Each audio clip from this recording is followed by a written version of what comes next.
imagine that right now you're feeling a bit like Alice, tumbling down the rabbit hole. Let me tell you why you're here. You're here because you know something. What you know you can't explain, but you feel it. You felt it your entire life. That there's something wrong with the world. You don't know what it is, but it's there, like a splinter in your mind, driving you mad. It is this feeling that has brought you to me. This is your last chance. After this, there is no turning back. You take the blue pill, the story ends. You wake up in your bed and believe whatever you want to believe. You take the red pill, you stay in Wonderland, and I show you how deep the rabbit hole goes. All I'm offering is the truth, nothing more.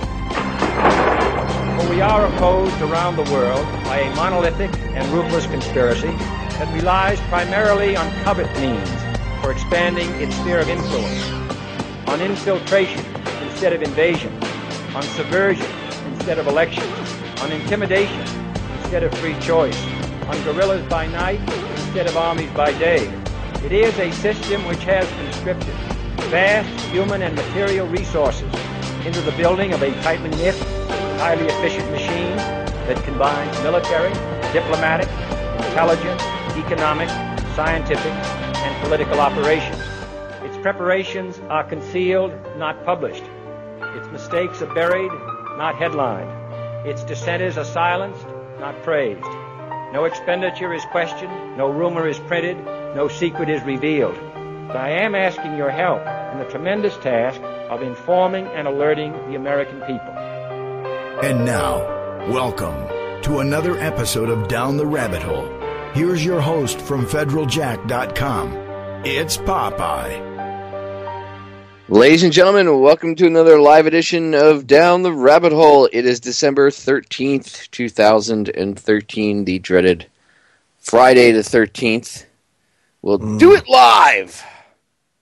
We'll do it live. Joining me this Friday edition, in rare form tonight, is my good buddy, Mr. Joe Joseph. Yes. If anybody's wondering why I rebrought it tonight, here's why.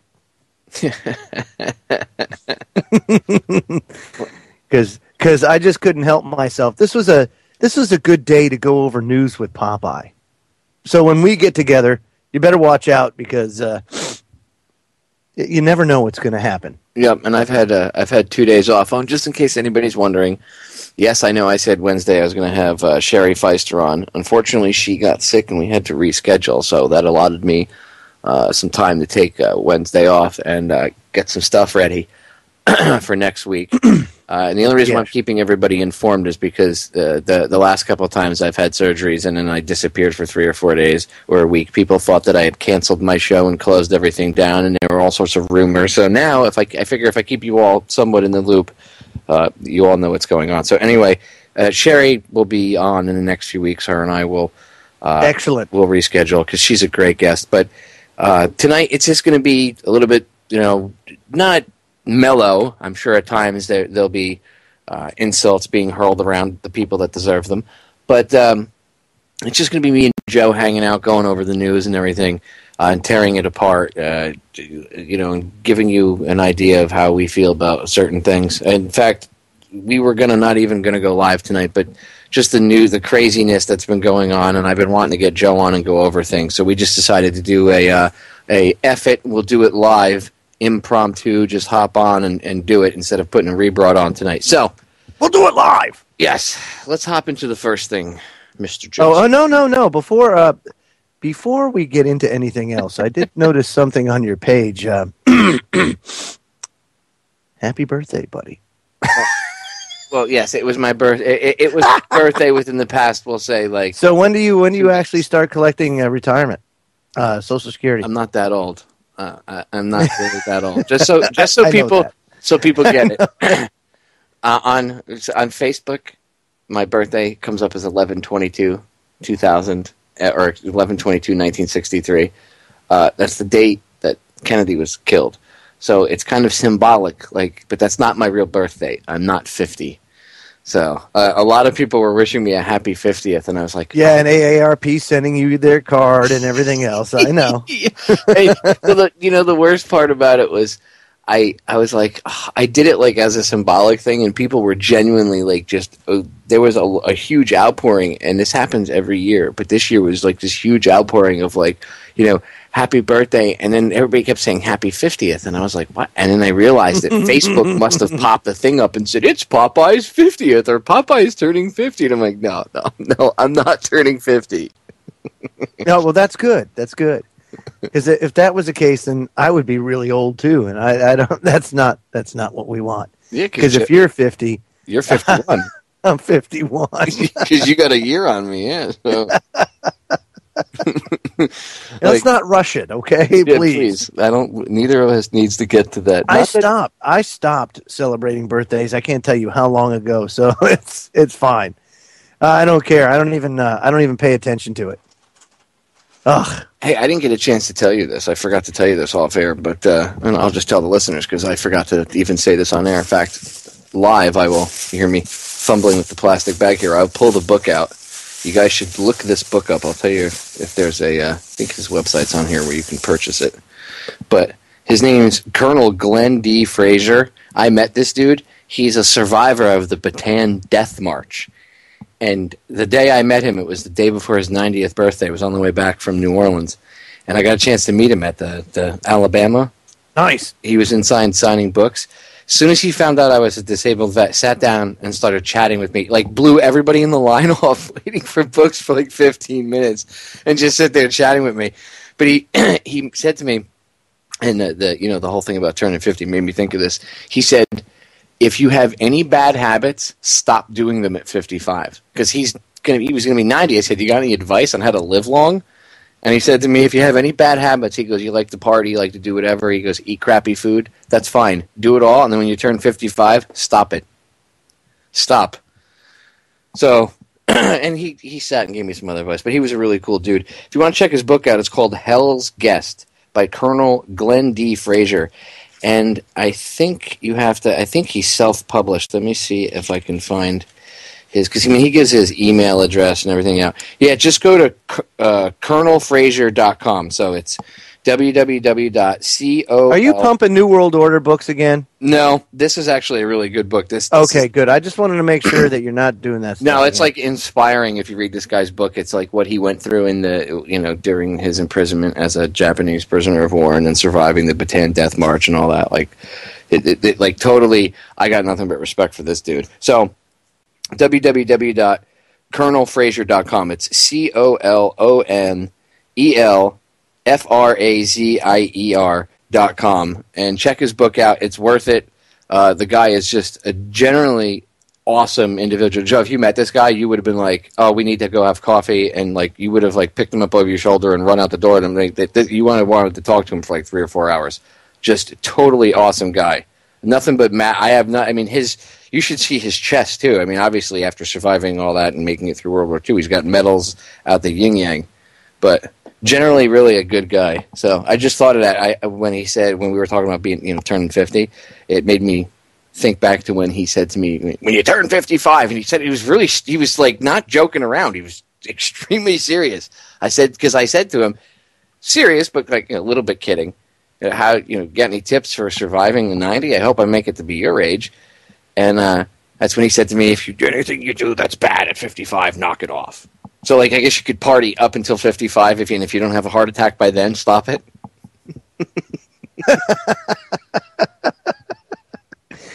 Well, that's probably not the best course of action, but it's the most fun course of action, I guess you could say. All right, well, I guess that's what he did, and he lived to be 90, so whatever. Hey, no problem. I eat a pound of bacon every day. Dude, and smoke a pack of Camels. How many people have you seen like that they eat a pound of bacon and smoke a pack of cigarettes and drink? It's all in the genes, man. It's all in the genes, and I ain't talking about Levi's.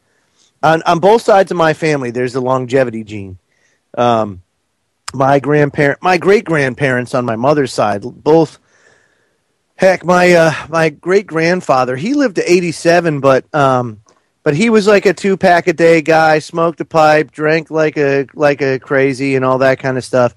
And what they say is that as when you smoke, let's say great-grandpa smoked, he lived to 87. Well, grandpa smoked just like great-grandpa, but he lived to 70. And what they say is, with each successive generation, the lifespan decreases when you smoke.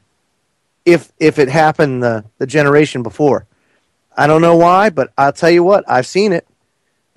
So I can totally understand. But everybody that didn't smoke on the mother or father side of my family lived well into their 90s.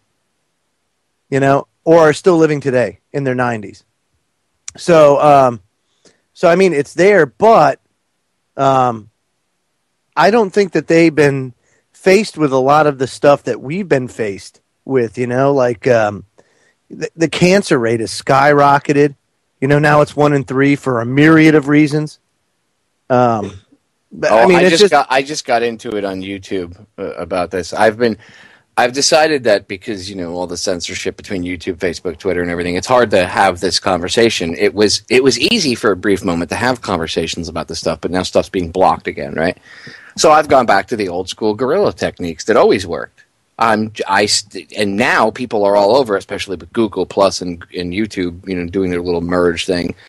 I go on YouTube videos and I'll just throw a comment out there that I know is going to attract attention, and then the sharks just come. And then sometimes I'll debate them and throw information out there, and then other times I let just the other commenters that I know will join in, and at least it's creating discussion. There is some conversation on these topics, but the comments, dude, really, people have no clue. Like vaccines, for instance. I was talking about vaccines, and I brought up the SV40 virus, and I said, well, that's why we have an epidemic of cancer. People were like, we don't have an epidemic of cancer. Really? Really? That's ridiculous. Well, could you imagine if 1 in 3 people? Could you imagine if 1 in 3 people succumb to the flu? They would call it an epidemic. Dude, we had like 10 people get the flu, and the World Health Organization was, oh my god. Yeah, no, I know, man. It's a big giant scam. I mean, people, and that just goes to show you how uninformed people are. It takes a lot of work to be informed. It really, truly does. It takes a lot of work to be informed. But the fact is you have to do it. You have to take that time. We live in a culture now where there's just so many things to do, so many ways to unplug, and it's just gotten to the point now where people just they almost go through life in a trance, zombie-esque, if you will. Well, a lot of it has to. I mean, I know they're dumbed down chemically and stuff, but people have been dumbed down with their attention span. They've been manipulated through media and stuff, and now, I mean, the average American has literally. If you make a YouTube video, my friend goes to me the other day. He goes, "Hey," he was asking me, "Can you help me make a commercial for my company?" And I'm like, "Well, how long do you want it?" He goes, "I was thinking like 2-3 minutes," and I was like, "Nothing longer than 60 seconds." And he's like, "What do you mean?" I said, "Dude, you don't want a commercial longer than 60 seconds, and that's pushing it." I was like, "People get pissed off after the first 5 seconds and usually click skip." They don't like commercials, and the attention span for a commercial is only like maybe 30 seconds at the most. And by then, most people are checking out. Oh, yes, nice. By the way, now I have officially hijacked your show. I just want you to know, while you were talking, I lurked in the darkness, in the shadows, behind the scenes. And I coordinated to have Dr. Pujo come on to talk about this shooting that went on in Colorado, and also, special deal, but wait, there's more. Chris and Sheree Geo will be joining us at the bottom of the hour. That's right, in 15 minutes' time, to talk about the shooting in Colorado. Yes, they went there. They got the pictures. They got pictures that nobody else has. That nobody else got. Ooh, so Truth Frequency exclusive. Yes, a Truth Frequency exclusive, and we'll have it. We'll do it live tonight. Do I honestly? Do I think on the Freedom Hole with Popeye Joseph? That's gonna. Oh, I can hear it now. I'm not even gonna go. I'm not even gonna go there. That sound bites. Yeah, I'm not even gonna go there. And by the way, I don't think that this was an Illuminati shooting or anything like that. But I do think the media is largely responsible for this. And I say that because of the constant talk about all the school shootings and constantly talking about, oh my God, a school shooter or shooters or active shooters or shooting, and then constantly putting out first-person shooter games for kids to play. And then they wonder why there's violence. But it's the gun's fault. It's all programming. It's the gun's fault. Dr. Pujo, what do you think? You're a professional. What do you think? There he is. He's a professional. Was it a Mossberg? Right? I don't know. Why don't you ask Joe Biden? He's the one. Let me throw this. He took Biden's advice. Let me throw this at you guys, because now here's where I like the old saying: if it walks like a duck and quacks like a duck, it's a duck. Okay, so what has been the modus operandi or the pattern that's evolved with these shootings? Well, first of all, let's say Friday the 13th. Friday the 13th in for numerology's sake and for the the powers that shouldn't be and these damn occultists. What happens is that's a pretty significant date. Now, am I saying this was an occult event? No. However, you can't discount that happened. And by the way, guess what I said to some of my coworkers this morning? I was like, "Oop, Friday the 13th. Watch, something's going to happen today." And then, secondly,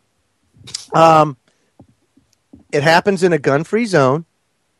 It happens in Colorado, where they just had 2 state senators recalled over this very sensitive topic. And then the shooter, who, by the way, was apprehended, handcuffed, his hands behind his back, handcuffed, put into a car, and then he blew his brains out with a pistol that just so happened to be in the back seat. Right.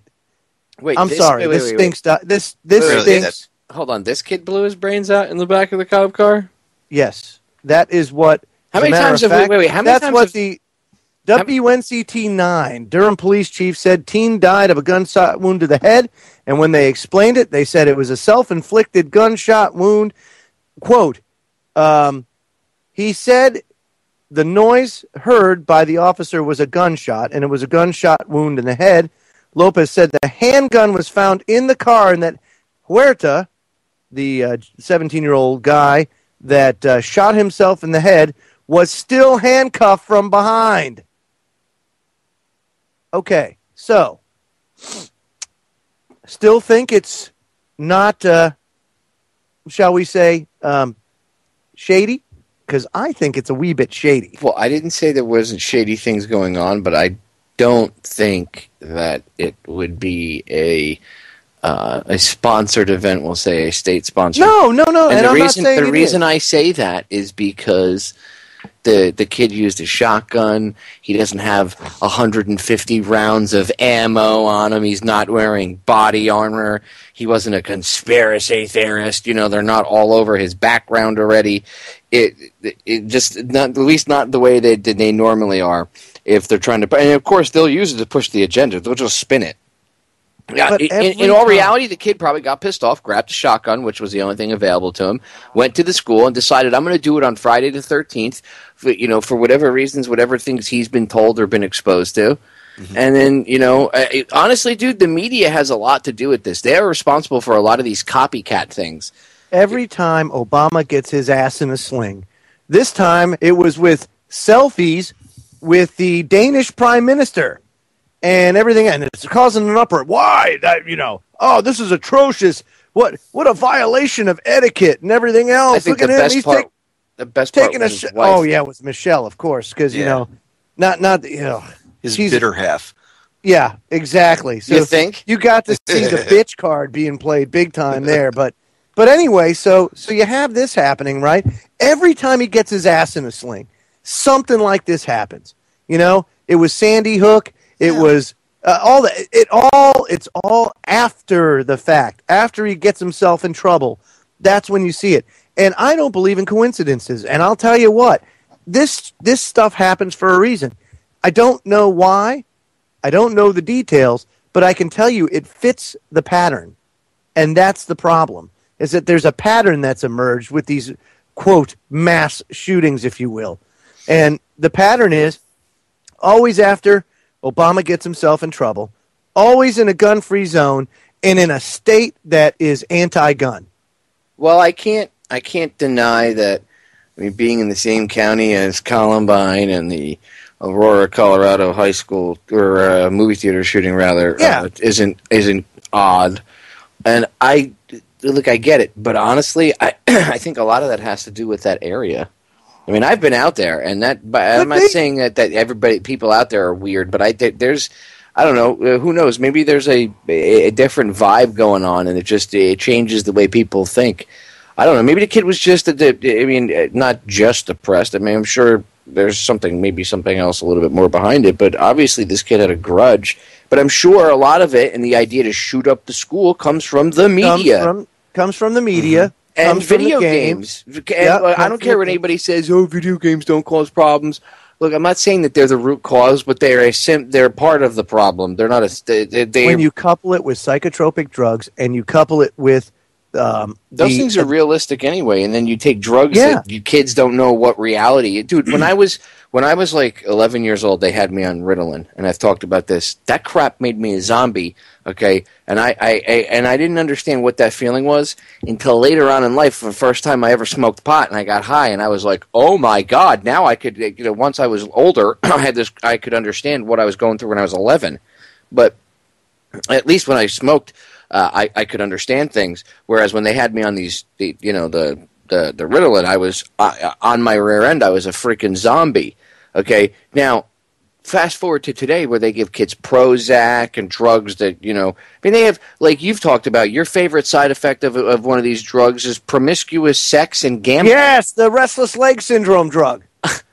Yeah, and gambling. I mean, really, like you look at it like, wow, excessive gambling and promiscuous sex. Yeah, that's a great side effect for a drug. No, but they don't affect your personality, Joe. They don't make you do anything. Not at all. No. So you couple that with the video games where the kids are playing realistic shooter games. And look, I grew up playing video games, but the video games that I played were nowhere near as realistic as the ones that are out there now. And we didn't have first-person shooters when I was a kid. You cannot call Centipede and Pong. We had Pitfall. First-person shooter game. We had Pitfall, Dungeons and Dragons, B-17 Bomber. Yeah, you can't call it. When it's a square throwing another little square. Exactly. That's funny. Sega Genesis came out. Sega Genesis came out, and we were like, "Oh my God, this is the new," and then now, it's realistic where you get extra points for slitting the dude's throat. I'm telling you, they get points in their video games and all sorts of special accoutrements for, sneaking up behind somebody and cutting their throat or stabbing them in the, in between the ribs right in the lung. Like you would if you were in the special forces. Like if you didn't want the guy to make any noise, you'd cover his mouth and into the lung. Why are you teaching kids this stuff? Why are you putting that out there? There's a reason they call things programming. I'm just saying. And by the way, the name of the drug was Requip. Just so you know. Yeah, well, let me take note. Requip. Never ever touch. Yeah, it has links the drugs to compulsions such as gambling or sexual promiscuity. And I found this on yourlawyer.com. What does that tell you? By the way, I got a full copy of the DSM-5, as far as I know, because it's got like 900 and some odd pages, and somebody took the time to scan it into PDF form. Because I'm trying to get a physical copy of it, but it's like $100. So if any of the listeners, if you guys have access to a physical copy, email me. Contact DTRH@yahoo.com. The full word, contact DTRH@yahoo.com. If you have access to a physical copy of the DSM-5 and can mail me a copy of it, and want to donate it for educational purposes, that would be awesome. But one of the listeners I put out on Facebook the other day that I was trying to raise some funds to go buy a copy because they're like $100 and I don't have the extra $100. And one of the listeners, there was a bunch of people, good researchers, listeners, threw out links to the DSM-5. I got one to work, and I downloaded the full thing, and I have it available now. If you want to go rip it, it's over at federaljack.com in the download section under the ebook archive section. Download the DSM-5 and study it yourself. I'm going to be going over it on the program because, as I've told you, Joe, they've made everything, according to the DSM-5, everything is now a disorder. You drink too much coffee, that's a disorder. Did you see this kid, this rich little D-bag that mowed 4 people down, killed 4 people, including a woman and her kid? And he got off because they said that it's his parents' fault because they never taught him right from wrong. So he can't be held accountable for his own actions. No, not that that's not pre-programmed into you, because, I mean, we all come out with an idea of what's right and what's wrong. We know that. I mean, you don't need mom and dad to tell you. I mean, what did they do? We're going to try something new on our son. So what we're going to do is we're going to tell him the opposite of what is right and what's wrong, and we're going to see what happens. Yeah, come on. No, dude, it's ridiculous. They're putting this kid, like, he'll spend 6 months in some rehabilitation home or whatever, some, rich place, whatever, where he plays tennis all day. And then after 6 months, he'll get out, and that's it. And he's got 10 years of probation, Ooh. Yeah, meanwhile, if it's an inner-city kid, he'd be locked up for life. They're in prison for the rest of their life. Yeah. Oh, if he was a black kid, a Latino kid, forget it. He would have been locked up. They would have thrown away the key. And I don't want to hear anybody tell, "Oh, you're being liberal." No, shut your mouth. You know it's the truth. That's the truth. That's rich. If it was a middle class white kid, he would have gotten locked up for life. The only reason why this kid got off is because his parents got money and they were able to afford a real good scumbag attorney. And things like the DSM-5, where everything is now a mental disorder. We'll be right back, ladies and gentlemen. Stay tuned. We are back, ladies and gentlemen. Joining us here at the bottom of the hour, the hosts and owners of this awesome radio network, and the 2 people responsible for bringing us all to the airwaves. They all deserve a round of applause. Top of the pyramid, if you will. Here, a round of applause. Golf clap, if you will. Huzzah! Huzzah! Chris, y'all are too kind. But you know what? The network doesn't belong to us. It belongs to every one of you out there. And so it's through everybody's collective effort that it's become what it is. I did a lot of the coding, but a lot of the listeners sent in donations, subscriptions, things like that. You guys bring incredible content. So the Truth Frequency really is something that belongs to everyone. Yes, we're all good collectivists. Oh, God. It's okay as long as you don't have a gun to your head. Sorry, right. I have to hijack. This is great. I actually hijacked his show tonight, Chris, because I realized that. And by the way, Popeye, I didn't realize. And folks, no, I hijacked Joe. See, Joe didn't want to do anything tonight. No, I didn't. I wanted to be a bucket of poo tonight, but no.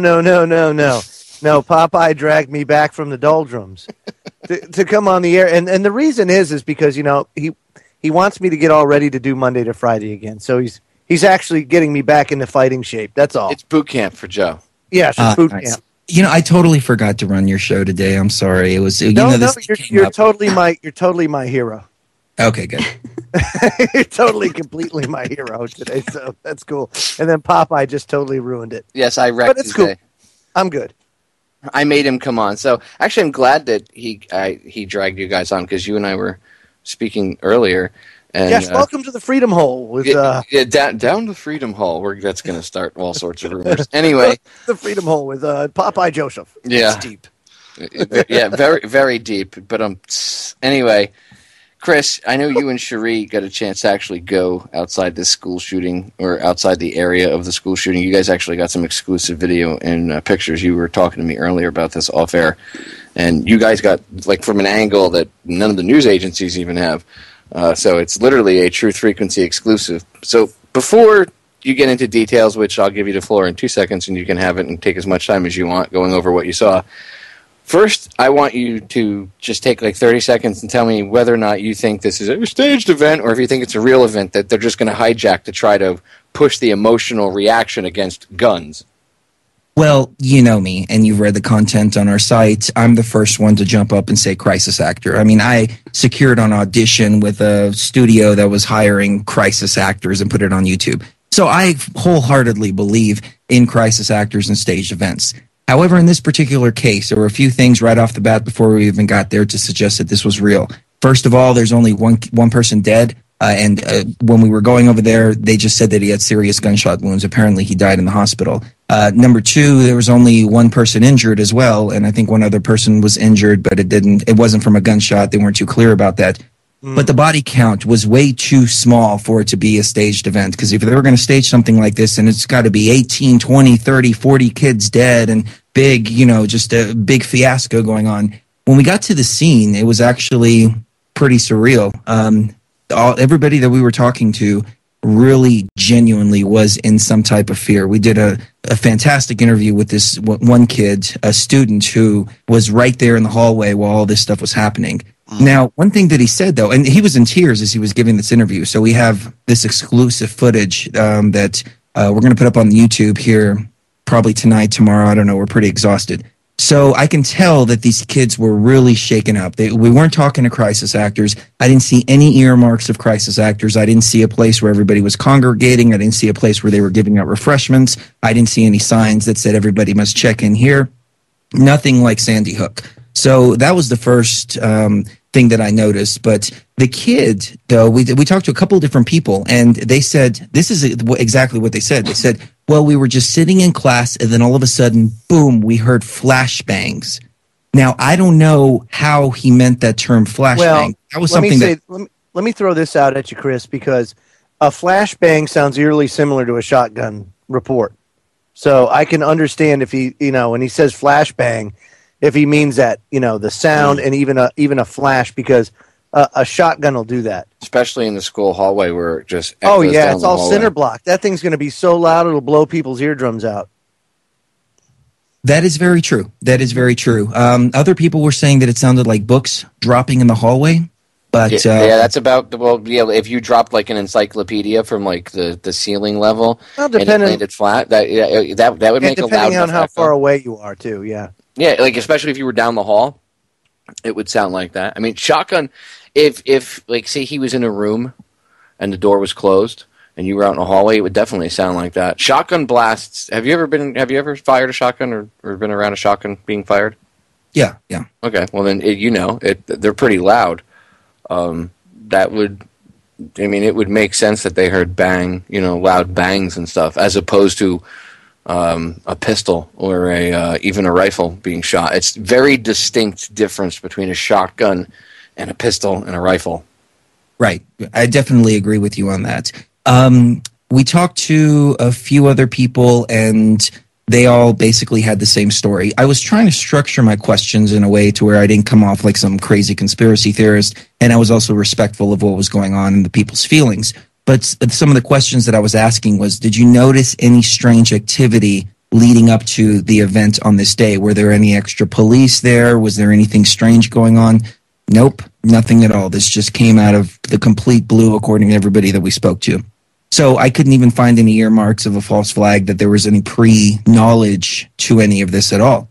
Now, we were able to get in the back walkway where it's completely restricted. They had all the media facing the front of the school, and they had the back street completely blocked off. I just went and I knocked on one of the residents' doors, and I asked him if I can film from his backyard. He said, yeah, that's cool.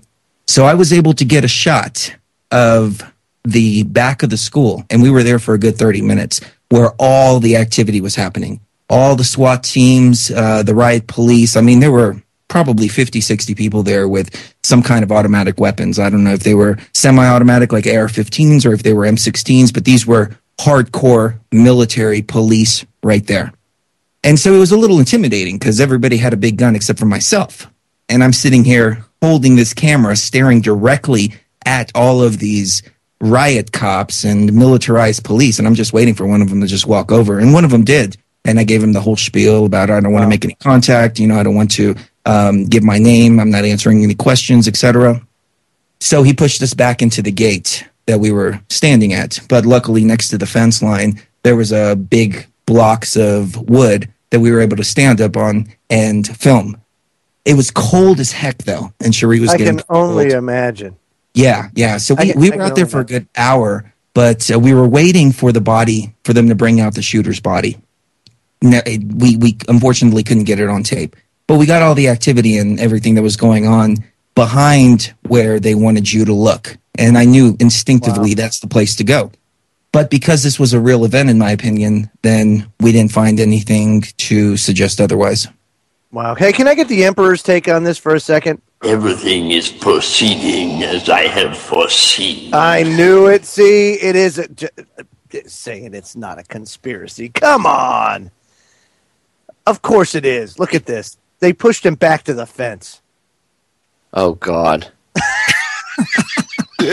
Oh God. I'm sorry. I'm sorry. I had to let it out. I'm okay again. Right. Was Paul Walker killed by the Illuminati too?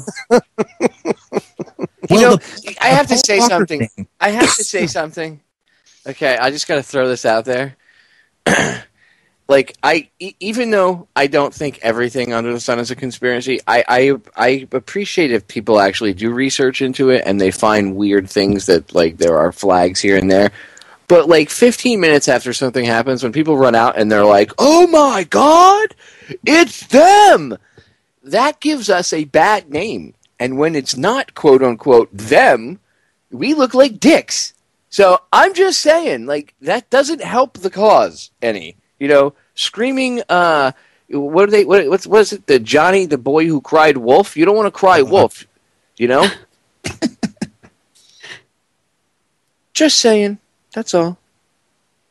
I completely agree with you, but I think it just goes to show, Popeye, that people are so fed up with what they've been fed through the mainstream media, and they've lost so much faith in them that it's now a question of what is a real event versus what is not a real event. Right. And so, that's the question that we have to ask. Is this a real event? Not, is this a staged event? I think it is. No, I think it is a real event. And you, like you said, all the hallmarks of the false events are not there.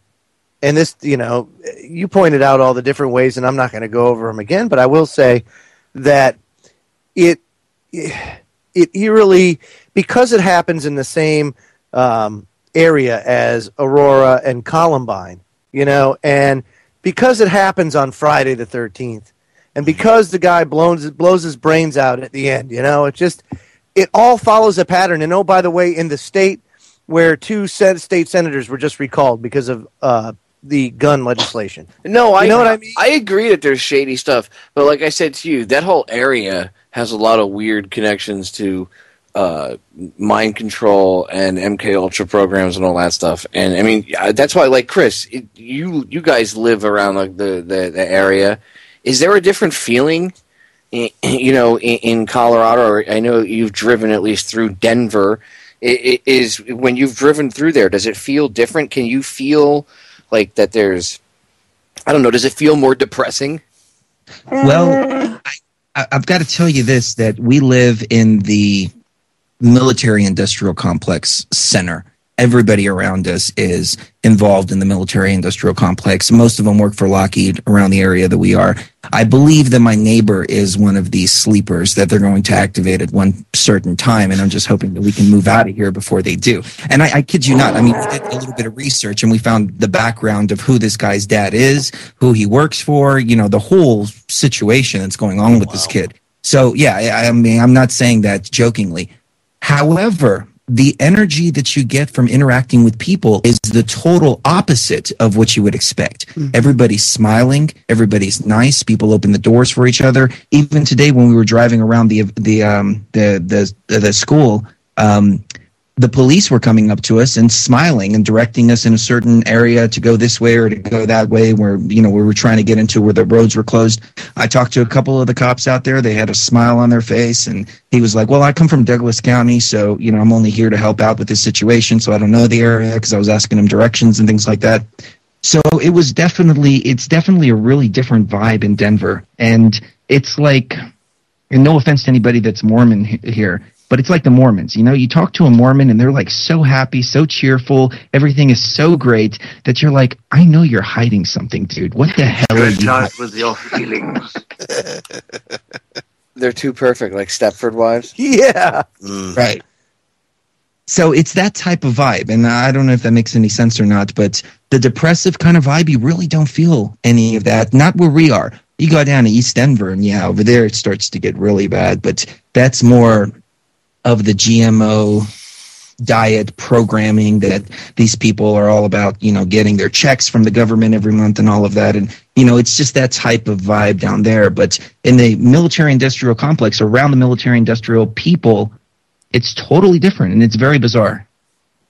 Doc, what do you think? Well, at first I was thinking it was the rarefied air, but we are mentioning the difference between two major cities. I don't know. That is unusual that everybody's walking around with a smile on their face. Of course, us Northeasterners, we're not used to that. We see people walking around with a smile on their face. We're like, it's a legalized state, too. Legalized state.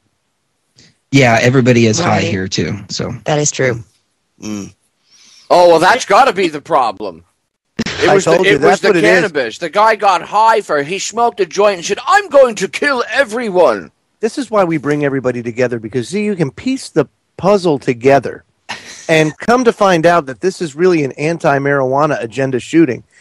And it's to point out the fact that everybody's so high in the state of Colorado that something needs to be done, not only about gun violence, but also about the rampant marijuana use in Colorado and how dangerous it is. The shooter was so stoned he couldn't even kill anyone. He was only able to injure people. We have to do something. With a shotgun. I mean, come on. That'll be the spin on it. That'll be the media spin on it. Absolutely. It took him like 5 minutes to pump each round. Well, from what I gather, he went in there with a mission. He went in there to find this one particular teacher that had kicked him off the debate team. And so when I was talking to these kids, I was trying to ascertain whether the police were already there or if there was any prior knowledge of the event. Everybody seemed to agree that the police were there immediately when the shots went off. And I found that kind of weird, except for the fact that this kid was on a mission. He wasn't going in there like Columbine and just shooting everybody. He was actually looking for something. So the janitor apparently saw him walking in with a shotgun in plain view and called 911. So there's that time between the time he entered the building to the time that he started shooting, which I believe to be a good 5 minutes. I mean, it would make sense. It would be logical that it would be a good 5 minutes. And because of the school shootings, all of these police departments are ready to go. I mean, just go. As soon as they get a call with somebody with a gun in the school, that's it. It's go time. And here's another strange thing. According to the officials over at the school, they said that they've already prepared for these type of scenarios. But then again, we are in Colorado, right down the street from Aurora, right down the street from Columbine. It would only make sense that they would prepare for these kind of events. Well, and it seems like the kids here that I saw, they weren't nearly as traumatized by it as they were saddened by it. And it's like they've come to expect this almost. They've gotten so used to this that when they heard shots, they immediately knew what to do, and they knew to put their hands over their head when they went outside, and they knew what to do when they were being frisked by the cops. And it's very sad to me that they've gotten used to this. Well, and yes, there's been a lot of shootings, but again, a lot of these, let's take out the fake shootings, that the stuff that we know was an event that was, we'll say, state sponsored. That's my term for fake, whatever, because whether or not it didn't happen and there was complete fakery and people want to go that route, or it was something that did happen, but it was of course done by them, whatever. That's state sponsored. Let's remove those, right? And that takes up, we'll say, like 75% of these events that happen. The other 25% of these events that do happen, that are actually legitimate, I would say probably 80% of those that do occur are from their copycat type things, because these kids, again, what are they being exposed to 24 hours a day? First-person shooting games. I mean, every other video game out there is a first-person shooter where, in their mind, they're running around on these big LCD flat-screen 72-inch TVs with, surround sound, and the graphics are pretty real, and they're running around, and in their head, they're just pulling the trigger, pulling the trigger, pulling the trigger, pulling the trigger, So what do you expect when, and of course the parents aren't doing their job like they should be, setting the kid up for failure. The kid's obviously not getting any type of real education or anything inside the school because it's a public school, right? We all know how they are. So the kids nowadays, you can't expect that these kids aren't going to get their education from video games and media. And what do you see on TV? We were educated by the TVs back in the 70s and the 80s. You think the kids nowadays aren't? And what do you see constantly on TV nowadays? Well, every day. Fear, fear, fear, fear, fear, fear. Fear your neighbor. Fear Osama bin Laden in your sock drawer. Fear, fear, fear. Active shooter. Fear, fear, fear. School shooting. Guns. Fear, fear, fear, fear. Gun-free zone. Sandy Hook, Sandy Hook. Oh, my God, dead kid. Sandy Hook, Sandy Hook. Fear, fear, fear, fear, fear. School shooting, school shooting, school shooting, school shooting, school shooting. Why do we wonder why these kids go to the schools and do this, what are we constantly putting on the idiot box? And they know this. Not so much the news anchors or, D-bag Anderson Cooper or the rest of these morons. They might not know what's going on, but the people up higher up the food chain that control things, they do, because they've studied how humans operate. And they know that by doing this stuff and repeatedly pumping it out in the media and putting it in people's minds, it's going to create copycats. Why do you think the cops don't like to talk about certain things when they're investigating a friggin' murder? Because they often have copycat killers that'll go out and emulate what the killer does. So the cops will always, it's an old school trick. They'll leave out certain things. So that way when the copycats or the fakes call in, okay, or a copycat killer strikes, they can differentiate whether they're connected or not. So if they do this, and this is old school investigative techniques, you don't think they could turn it around and use it to manipulate people? You know what I'm saying?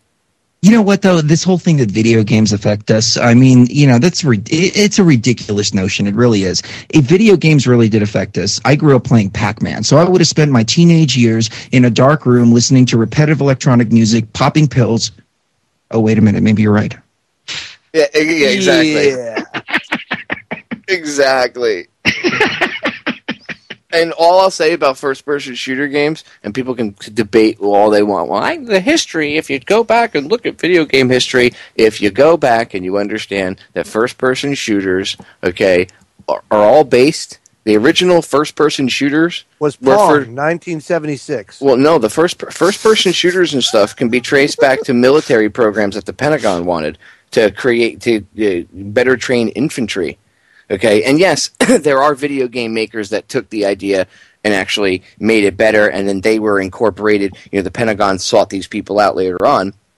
But the initial idea of a lot of these video games was to train, and the ideas of this stuff goes back. I didn't think this either until I started researching this further. Okay, so video games do affect us, and I don't think it's the video games. Demons come out of the video games and control people. I don't think it's the video games themselves or music themselves. It's a combination of all of this stuff that they use to manipulate people. And then again, they expose everybody to fear. And how do you see the good guys on TV constantly? How do you see them solve problems nowadays? How do you see cops solve problems nowadays in real life? No one does conflict resolution. No one does things like when we were kids, MacGyver came in and solved the problem. Because there's no human interface. It's like, Well, how do they solve the problem, Joe? Violence. Violence, absolutely right. They shoot everything. Right. The bad guy shoots everything. He can't get in the door. He doesn't try to pick the lock. He shoots the lock. But you also have that lack of humanity there too. They're dehumanizing everybody, and so you don't have the ability to even. You don't even know what conflict resolution is, let alone anything else. I want to play a clip real quick of one of my favorite movies from my childhood because it's so relevant to the how the computers can change things. Shall we play a game? Oh, what movie was that, Pujo? Come on. I can't allow you to do that, Joe. Oh, you would hit me with that. Come on, man. I know that one. Oh, man.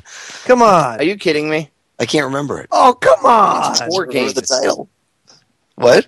War Games. Yeah. With Matthew Broderick. Ding, ding, ding, ding, ding. And by the way, the old dude, I've told you this before, Joe, the old guy that they go see, the old professor that lives in the island, he reminds me of Nick Begich. Totally. Right? Totally. Because he lives out on an island away from everybody else. He has drone. The guy was flying a drone, like an RC drone almost, when they pulled up. Yeah. I'm not saying that's predictive programming. I'm just saying the guy reminds me of Nick Begich. But yes, through media and stuff, they are manipulating the hell out of people. So let me ask you guys something. If the shooter had a shotgun, because the official story, even if it wasn't a staged event, the official story could very well be a lie. But if the guy had a shotgun, could there be some kids that he shot at that sustained quote-unquote gunshot wounds? Because, yes, absolutely. Yeah, okay. Because to my understanding, a shotgun just spreads out. And I'm wondering... Well, it depends on the choke. It depends on the ammo he was using. And also, if he was using birdshot. Double-aught buck is 9.32 caliber balls. Yeah, dude, that'll put a hole in you. Oh, yeah. I'll tell you what, he was more than likely shooting. He was either shooting he was probably shooting like 00 buck or something like that, and he was probably a horrible shot, and that's probably one of the kids probably got hit by one of the pellets, and it probably ricocheted or something. But he couldn't have been using slugs, because if he was using slugs and he even remotely hit somebody, he would have like taken an arm off. Yeah, no, slugs are tough. I mean, even if he's using like number 8 birdshot, you could really screw. But here's the thing: if you use a number 8 birdshot, like you've got a lot more people injured, like nitro shells, maybe. Yeah, because you got a lot. Your projectiles are so much smaller. So I'm thinking probably. I think it's 00 buck, and it probably in the hallways that stuff would bounce around. So it probably could be even ricochet. I mean, I'm not saying. Honestly, dude, it shoots out depending on what you get. Usually between 8 or 12 pellets. So depending on what ammo you buy. So like, I'm sure one of them hit the mark, and you only need one of them to hit you to cause pain and. It's like getting... You got to be a pretty bad shot to miss with a shotgun. Well, yeah, but it depends on the choke. It depends if he didn't have a choke on it. You know what I mean? It depends on the kind of shotgun. The kid could be clumsy with it. It depends if it was a double barrel, breech barrel. Was it a semi-automatic? Was it a pump? You got to be a pretty bad shot to miss with a shotgun. Maybe the kid's never fired it. I was going to say. Could have been his first time. Well, is it possible that one of the police shot one of the kids? Could be. Yeah, I mean that's what I'm theorizing. Yeah, with a shotgun, depending on what they were using. Yeah, sure, it could be. But you know what? I don't. I think that this happened, just like you said, copycat. However, with everything that goes on, everything happens for a reason. So, all those similarities that we're seeing, it's too coincidental for me. Well, how do we know they're not manipulating facts too? I mean, the media manipulated things. Again, they'll just twist the story, even if it's a real event. Because we had our man and woman on the street out there. We had somebody down there, man, at the scene. That's how Truth Frequency. That's how Truth Frequency rolls. That's how we roll. Well, I told Sheree, if we keep on showing up to these events, we're going to start to be looked at as suspects.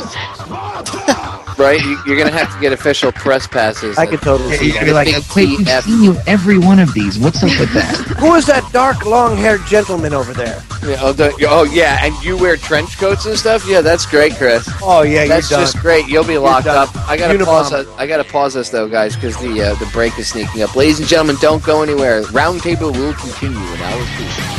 Ladies and gentlemen, we are back with hour number 2 here on tonight's live edition of Down the Rabbit Hole. I'm your host, Popeye from FederalJack.com. Joining me tonight is a roundtable of hosts, all from the Truth Frequency Radio Network, as my throat goes dry as I start to speak. Just lovely. Thank you, throat. And starting off is my good buddy and troublemaker, Mr. Rabble-Rouser, Joe Joseph. I was going to, man, right before you came in, I was going to jump you and bring this in and just totally hijack the second hour. But then I was just like, no, too much effort. Good. That's the mood Joe's in. He's too lazy to even try his Joe. I'm just totally out of energy, man. Just a long week this week. Oh, I hear that, dude. I completely hear that. I feel like my energy was sapped right out of me. Also joining us is Dr. Jason Pujo. Hey, everyone. How's it going tonight? The tooth and nothing but the tooth. That's right. Fighting truth decay. Wow. Can we get rid of the corniness now and just throw that out? That was awesome. The hell with that. That was, oh, man. Dude, can you imagine right now a Truth Frequency Radio bumper sticker right here? Here's another design for Chris. Is a guy in the dental chair, like the dentist over top of him, and then fighting truth decay, Truth Frequency Radio. Oh yeah, like with a big pair of pliers in his hand. Something interesting. I was watching some videos today on schizophrenia, and there was this one little girl who was talking about a place called Kalalini. And so that's how I kind of went down that rabbit hole of looking up, schizophrenic patients. And so I found a YouTube video that had like 3 or 4 different ones.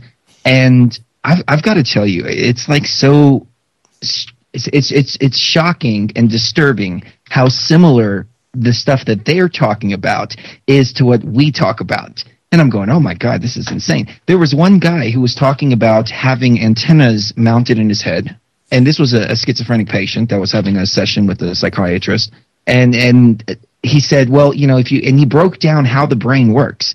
And then he says, you can see you've got nerves that come down into your fillings. And so they're projecting voices and signals through my fillings, and they're monitoring. It makes all the fillings that I have in my mouth makes the field wider. And he just started going on and on and on. And I'm looking at this and going, oh my God. Are you kidding? No. No. Are you crazy? The second guy he just starts going off about like the physics of the universe, and he's like, okay, well, the atoms are this, and we're all matter, and he's just going like really deep, and I'm going, this would make a great guest on the show. Wow. Yeah, wow, that's good for a week of shows. Look at that, that's awesome, dude. When I was in the Guard, when I was stationed at the base, and we did, you do security detail about 2 or 3 times a week for, I don't know, probably like a 6-month period. We had this lady that used to come to the front gate, and she couldn't get across the bridge because you were stopped at the one side because the base was a little island that was connected to the causeway that connected the mainland to the island. So to South Beach, the little section of South Beach it's not really an island, it's a small peninsula, but we call it an island when we lived there. Anyway, so she used to come to the base for about 6 months, about 2 or 3 times a week, as I'm trying to get Snoring Dog to be quiet in the background here. She would come up, and she would tell us that she had the CIA bugging her head with RFID chips, but she didn't say. I don't remember her calling them RFID back in the day. She said just implanted chips, and they were beaming things into her head, and everybody used to laugh and make fun of her on the different security details, and I was the only one that was like, I wonder if there's any validity to what this woman is saying, right? But I didn't. When you're in the military, Joe knows what I mean. You question things, but it's kind of because of your programming and the training that you've been through and the brainwashing. Yeah. You kind of put it off in a pocket somewhere, even though your brain. You know it's wrong. You know that something's off, but you don't really pay attention to it. Right. You know what I mean? And then when years later I'm researching MK Ultra and mind control and all this stuff, and then I get into the gang stalking thing and the RFID chips and everything, and I'm like, oh my God. You're like, damn. She was telling the truth. Oh my God. Damn. Well, we would call the cops on her, and it was weird because the first couple times the cops came and picked her up, and we figured they locked her up into a mental ward or whatever, but she would come back. And it was kind of odd that they seemed to be. Maybe we figured, maybe she's homeless, and they just let her go. But apparently, she wasn't homeless. She had a house, and she said that she came to us because she tried going to the police originally. That's why I think they knew who she was. They ignored her. She tried to go to the FBI. The FBI ignored her. So she figured she would come to us, and we would defend her from the CIA. And I'm like, yeah, lady, I don't know if you know this, but I can't stop the CIA from bugging your head if they're bugging your head. So, we would try to be nice to her, but I don't know what you want me to do, right? So, and this is, again, you have no clue what the hell to do, right? You want to be nice to this person, but at the same time, you're like, wow, this person's insane. And then years later, you're researching this stuff, and you're like, wow, I wonder if she wasn't insane. She could have been nuts. She could have been totally schizophrenic, maybe off the rocker. But now there's a possibility that maybe she wasn't. You know what I mean? Before, in my mind, it was like, perhaps, but that's a long shot. Now it's like, I don't know, that's like 25% chance that she could have been bugged. Yeah, she could have just been a discarded experiment. Well, yeah. How many people that, honestly, serious question, who knows? How many people do you think that have been blown off by guards like me during doing my security detail, right, when I was in the Coast Guard, or if there's a police officer or whatever, how many people have been blown off and just taken for Looney Tunes by saying stuff like that? He blows so hard, he's exasperated. What an idiot. Even going back to the Kennedy assassination, there's stuff like that. A woman named Rose Sheree, she was in a mental asylum, and she had gotten herself committed that way to not get arrested. It was an old school gangster tactic, mafia tactic back in the day, and she had picked it up from hanging out with people like Jack Ruby. But she predicted in the opening scene of JFK, Oliver Stone's JFK, If you watch the opening scene, you see a chick get thrown out of a car, and then she's in a hospital, and you hear her going, "They're gonna kill Kennedy." That's Rose Sheree. Okay? Another one who was in a mental institution, they were like, "Oh, she's nuts, la la la la la," whatever, and then what she was talking about happened. So it just makes you wonder, how many people have been labeled as nutbags or crazy, and it turns out that they're not crazy at all. Yeah. Well, let me take it a step further. This little girl that I was watching the video on, who's schizophrenic, 9 years old, she has this place called Kalalini where she lives most of her life. And she has all these different characters, like one's called 24, one's called Wednesday, one's called 12 hours or something like that. And, when you're watching her talk, she really believes that this is a real place. And she was asked, well, where is Kalalini? And she says, it's between my world and your world. And so she acknowledged that there's two separate worlds, one that she's living in and one that everybody else lives in. And it's on the border between those two worlds. And it made me wonder, is she seeing into another dimension? Is it possible that maybe she has a different type of perception? Is that what schizophrenia really is? Something to ponder. Well, it's a good question, dude. I mean, maybe it is. I mean, that's why I always say, who really are the sane ones? Right? I mean, everybody thinks that we're sane, and that, what's the old saying that it's no measure of what is it? It's no measure of. I'm going to screw it up here, but it's basically like I'm going to paraphrase it here and totally wreck it. But it's basically like you shouldn't. You're not a well-adjusted society just because you're used to all the retarded things going on around you, and just because you're okay with it and you can live in that kind of. It doesn't mean it's okay. You know what I mean? Just because you can live in that type of environment. Just because you can adapt. I mean, it's good that you can adapt, but you shouldn't just be okay with that. And that's the way society is right now. It's like everything is completely backwards. What's black is white. What's white is black. So who knows? Maybe we're not the normal ones, dude. Maybe all these crazy people that we say are nuts, maybe they're the sane ones. Maybe we're the ones that are insane. There's a thought to ponder over the weekend for everybody. Well, reality is really just a matter of perception. In 1929, if I would have come to you and I would have said that there's a planet outside of, what's the last planet? Either Neptune or Uranus. Neptune, I believe, is the last planet out before Pluto. Yeah. If I would have told you that there was another planet out there, you would have said, oh, you're crazy. Where are you getting this information from? Well, I'm getting it from these tablets that are 5,000 years old. Oh, that's insane. 1930, all of a sudden, that notion isn't insane anymore. So it really goes to show that it's a matter of perception. You tell people that the NSA is spying on you, and they say, oh, that's ridiculous. Edward Snowden comes out, and all of a sudden now it's, just an accepted part of reality. Well, yeah, it's like the frogs in the pot. I think a lot of this stuff is released on purpose or slowly over the course of time to just make things more acceptable. You know what I mean? Like now there's people that are like, well, I don't have a problem with the NSA spying on me. It's cool, as long as they're keeping me safe. And it's like, really? If I was going through your stuff, would you have a problem with it? Well, yeah, I wouldn't want you digging through my personal emails and stuff. You could do something bad with that information. Oh, but the NSA wouldn't do anything bad with it because the government's always got your best interest at heart. You know what I mean? People forget that the government is made up of people. And that people are fallible. I don't know. Honestly, there's so much crap out there. There's so much manipulation. I guess sometimes you can, if you look deep into it enough, you could find it everywhere, right? Everywhere you look, you could just put a blindfold on, spin around, and point your finger in any direction, pull the blindfold off, and oh, look! Mm-hmm. At one point in time, there were men telling us that the world was round and we were hanging them. Right? Mm-hmm. Well, the earth is flat, Chris. What you talking about? He's a witch! Burn him! I'm telling you, dude, 100 years ago, if you'd walked around with a cell phone, they would have hung your ass. They would have been like, oh my God, devil technology. What has he got? They would have hung you. Or there would have been people that would have thought you were some sort of space being or Martian or something, right? Oh my God, he's a Martian. He's got some sort of off-the-world technology. Meanwhile, you're walking around with a Nokia cell phone. Just something to ponder. I mean, like you said. I just saw Planet of the Apes yesterday. Sheree and I were watching it. And that's exactly what happened. He came down with all this technology that they didn't understand.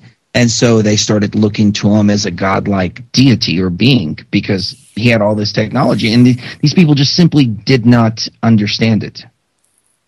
Well, I was going somewhere with that, and I completely forgot. So isn't that what happened to our ancestors? And then a lot of stories got created. Oh, God, I'm going to piss people off. And then a lot of stories got created that, turned into their creation myths. Oh, God, am I making people angry? At least, look. No, Popeye, look, it's very simple. The wheel within the wheel, that's all it was, is just a wheel, just like you see on your car, and there was one inside of it, and that's that. And it was magical by God. And there is no possibility that it took Enoch into space. No. I totally believe in aliens. Yeah. And again, aliens might not just be like the concept this pre-canned concept of, oh, they're little green men from Mars. What happens if they're from another dimension? What happens if they've figured out how to go from, like quantum physics talks about all these different possibilities. What happens if they're from one of these other possibilities? And they figured out how to hop over into our possibility. You know what I'm saying? Go watch the show Fringe on Fox. And you'll get a better idea. Two different realities, and maybe hop back and forth between the two. It's not like it hasn't been pondered, and this isn't something new either. If you start to read a lot of this stuff, like Chris, you've been going over the Sumerian tablets and stuff.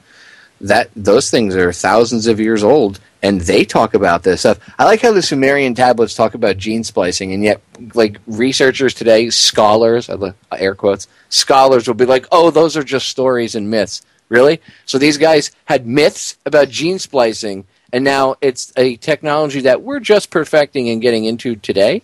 And you're going to tell me that it was a myth back then? How come we couldn't figure out how to make that myth a reality for like 5,000 years? Really? You don't think maybe that we had it and maybe something happened and that technology was removed from the common knowledge and that only certain people have access to that knowledge? Oh, that's a conspiracy. That would never happen. Well, and I mean, looking at places like ancient Egypt, for instance, there is absolutely no way that the Sphinx is only 10, 15,000 years old. That's what mainstream science likes to say. There's no way that's true because there's water damage at the bottom. The only way that there could be water damage at the bottom of the Sphinx was if it's been there since about 24,000 BC. Let me jump in real quick and say this, that it is snowing for the first time in 120 years in the pyramids in Cairo. Nice. Snow. Jerusalem is without electricity right now. Oh, get out of here. What did they get, ice? Yeah. Oh, yeah. They got an ice storm. It's global warming. What's happening is global warming. It's so hot, it's making it snow in the desert. And tomorrow, we're going to have the day after. Well, I guess it would be Sunday because tomorrow is Saturday. So it'll be on Sunday, we'll have the day after tomorrow come true. And there'll be huge tidal waves through New York City. And I'm sure the end of the world will happen. And Al Gore will be surfing on a polar bear. I could see that. No, polar bears can't swim. And he'll be hunting man-bear pig. I like that. I like that, Chris. Polar bears can't swim. Yeah, that's what they were trying to say. Polar bears can't swim. I know. Like, dude, they're aquatic. 100 miles a day. Yeah, they're aquatic animals. They spend like upwards of 75 to 80% of their lives in the water. Right. They swim, like Sheree said, they'll swim like 100 miles out in search of food. But hey, yeah, polar bears don't swim. When you see them on the little ice cap, they're drowning. They're not out looking for food or anything like that. They're drowning. Well, going back to the Sumerian tablets when they talked about the first flood, they said that a piece of the ice shelf broke off, landed in the ocean, and caused huge tidal waves all over the place. It wasn't rain that came down. It was part of the rain, but yeah, it was the ice. The ice shelves, all collapsing. That's what we're kind of seeing right now. That's been the big concern, that the ice caps are melting. The ice caps have melted on Mars, breaking off, causing all kinds of weirdness. I don't know. If there is an object out there, then what I chalk this weather up to is that the orbit of Earth has been shifted a little bit. It's kind of wobbling off of where it's supposed to be. So we're a little bit further away from the sun right now than where we're supposed to be in the winter, and that's why we're getting extreme cold. There are some areas, though. I don't know. I talked to Joe the other day. He said it was 70 degrees up there, so maybe that theory won't pan out if it's not like that all over the world. But I go to weather.com and I take a look, and it looks like the whole world is snowing right now. Even Australia, Even who's in the Australia, middle of yeah. summer, is snowing, which is unusual. And it's also I wouldn't say that it's outside of the orbit that it's supposed to. I would say rather that it is teetotaling in its wobble. Right. And that's why in parts of the year we had extreme heat as well, because it was a little bit closer to the sun than it should be. Now it's a little bit further away from the sun where it should be. Like tilted? No. I mean, physically? like physically, like the whole Earth has moved outside of the orbit. And it's like a wobble. It's like it'll go back on track, and then it'll go back a little bit closer to the sun. And without a visual, it's hard for me to explain. Well, I guess. I mean, well, that could happen. I mean, moving any way out of the orbit in any shape or form, I'm sure would cause havoc. But I don't know. I would, to me personally, and this is just from what I've seen, I think a lot of the climate change, which is what I'll call it, because I know the climate is kind of weird. The climate change is from them dicking with the stratosphere and spraying all sorts of chemicals, and then shooting energy into it and raising it and lowering it. And speaking of that, did you see that Colbert show? Stephen Colbert talking about chemtrails? Was he making fun of them? No, he was actually calling out. They had that climate guy on. What the heck was his name? He was in What in the World Are They Spraying? He was the one doing the presentation. Is it Keith? Yeah. David Keith, I think his name is.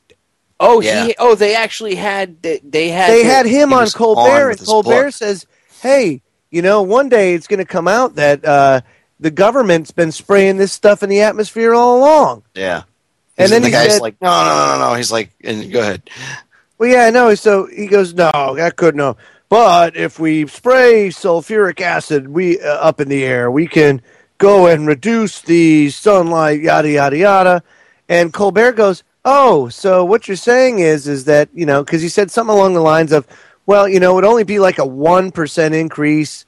And so Colbert says, okay, so you figure 100,000 people die every year because of what you're spraying in the atmosphere, and you add 1% more. Well, that's only 10,000 more people, so it's worth it. And the guy's like, yeah, basically he's like, yeah, it is. You can do math. Yeah, you can do the math or something. And Colbert was also, then he realized what he said. And he's like, oh, and he started backpedaling.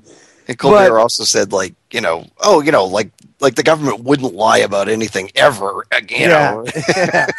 So I mean, he really kind of laid the lumber to David Keith, which is weird. That's why I was like, whoa, I can't believe it. Because these guys normally are playing God, dude. I mean, this affects everybody. Yeah. It doesn't matter who you like politically. It doesn't matter what God you believe in. It doesn't matter if you don't believe in God. It doesn't matter if you're black, white, red, purple with pink polka dots. It doesn't matter if you're gay, straight, if you like to have sex with trees. It does not matter. They're dicking with the environment in the entire globe. They've turned the planet, this little blue marble we live on, into a huge chemistry set. And these people are nuts. Remember, the mindset of these people is the same mindset of the people that set off the atomic bomb. And when they set that thing off, more than half of them, I've talked with Jim Mars about this, more than half of them were convinced they were going to ignite the entire atmosphere of the planet and destroy the world. And they did it anyway. So tell me again, when people go, why did they poison the skies? They care about themselves? They wouldn't do that. Really? Really? They thought they were going to blow the planet up, and they went, where's that red button? Boop. Right? What do you think about the idea? And this is just an idea that I just started to investigate, and I don't necessarily believe in it, but what do you think about the idea that the entire sky that we're seeing right now is fake? That they've sprayed so many chemicals up there that it is created a curtain, which through blue beam technology, the technology they talked about in blue beam, through satellites up in space, they're projecting a hologram of the sun, a hologram of the moon, a hologram of pretty much the entire sky. I want to be on what you're on. That's what I want to be on, because that is deep, man. Whoa. Damn. But there have been times when the moon has not been in the right place. And there have also been times when the moon is flipped in a different direction than when it usually is. There's also times when the moon is... Like the Truman Show, you mean? Yeah. Whoa. No, that would be cool. Well, I don't know. I mean, anything's a possibility, Chris. They could over certain areas. I don't know if they could do the whole thing at once. But I know, at least the sun, where I live, because I live in the tropics, the sun's very real. I feel it every day when I walk outside. I'm like, oh my God. It cooks you. Oh my dude. And we're even at a solar max, we're kind of like not. It's the least active that the sun's been in over 100 years. But it's not the same sun from when we were growing up. When we were growing up, remember, it used to be yellow.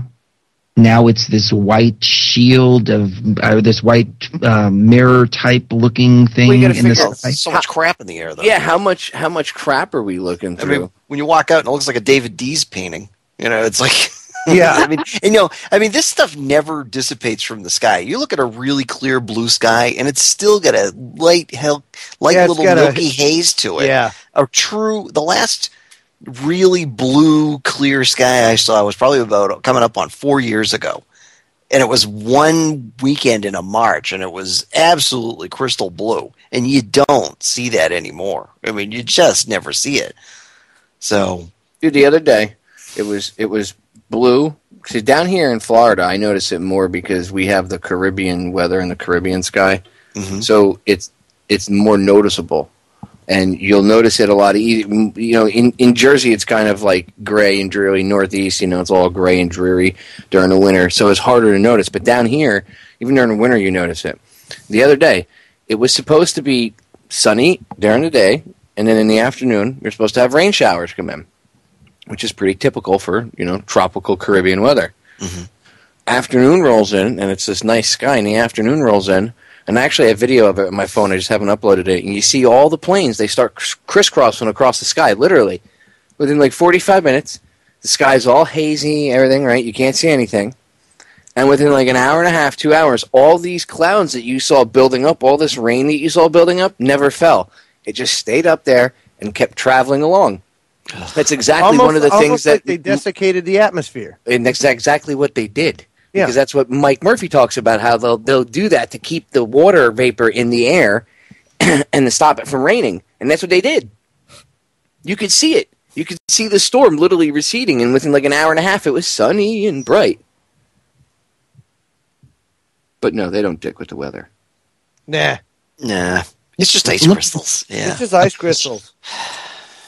Let me answer a question from the chat room real quick. If the sun is a hologram, then why is there heat from it?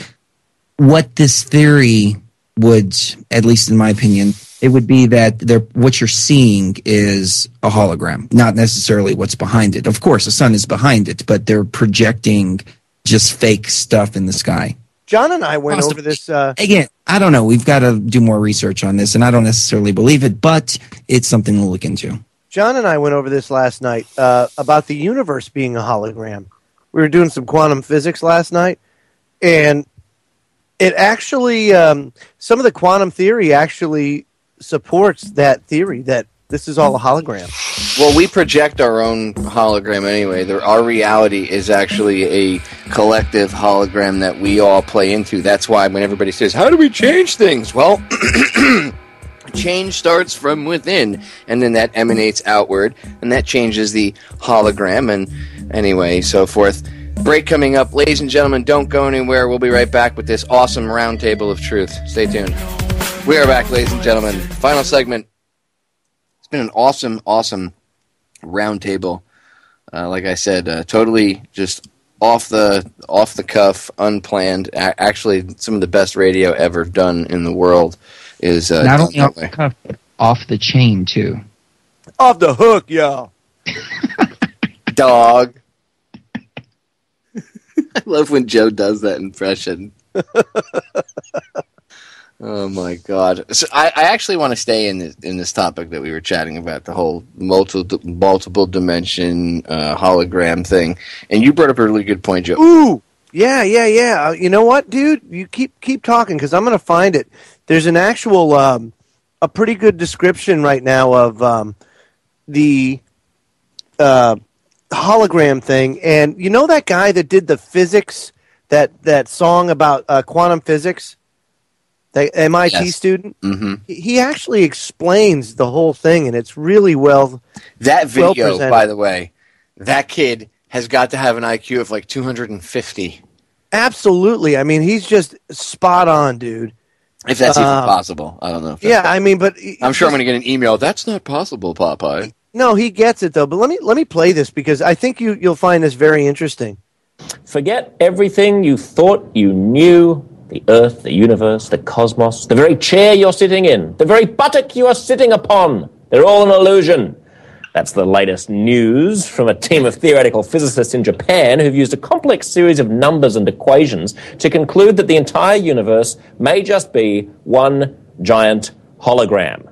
Damn this numbers may not and be equations. quite as crazy as it sounds. Tim, this is a story essentially about string theory, right? You're our token physicist. Remind us what string theory means and what this story does.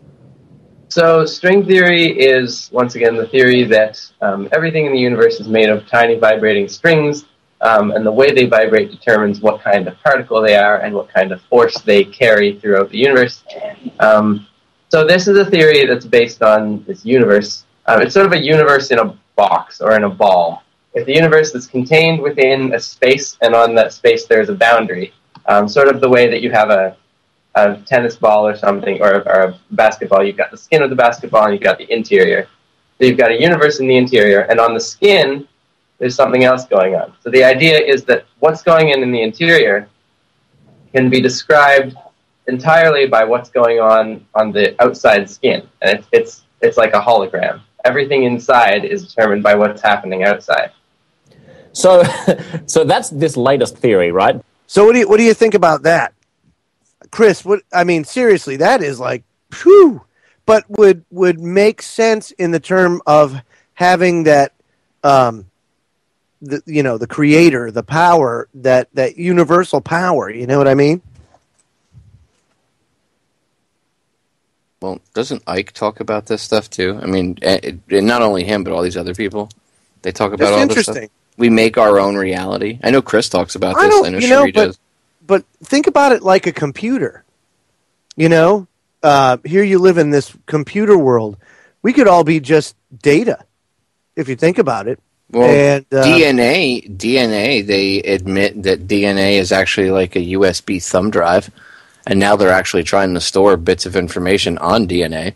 Right. I'm just saying that it's definitely something to consider. Go ahead. It's definitely something to consider. Doc, Chris, whoever was going to say something. Oh, no, Sheree was talking off there. I think I forgot to have her. I think I have to mute her mic. I'm sorry. No, I thought we were cutting one of the two of you off. Yeah, we were like, aw. Joe and I have a tendency to do that. We dominate. Yeah, we do that all the time. Yeah. I'm so sorry, guys, but They dominate. Can I make a point, please? By all means. Yes, by all means. Okay, so this guy, he wants to do something nice for his wife with breast cancer, so he makes a whole series of photographs of him wearing nothing but a tutu and dancing around. The guy in the big tutu, yeah. Yeah, what do you think about that? I think that's pretty interesting. Is it promoting the Susan B. Coleman thing? That's the way to dominate. That's what what I'm wondering. Your husband is making it extremely difficult to concentrate and be serious right now. It's okay. Dude, back to quantum physics, though. Yeah. Can you do me a favor, Sheree? Can you give him a right hook when you get a chance? Yeah. Oh, I will after the show. I never ever trust an atom. You know why? Because they make up everything. But Hey, I got something for you, Chris. Oh yeah. There you go.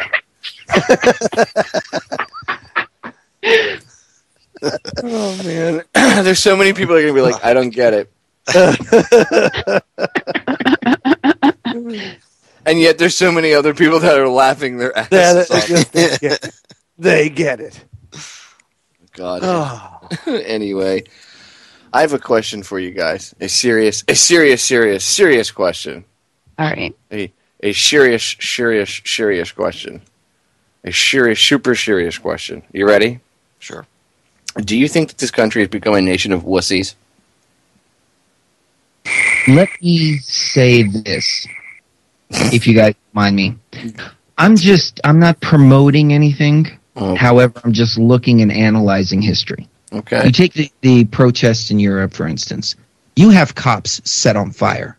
You've got whole cities burning to the ground.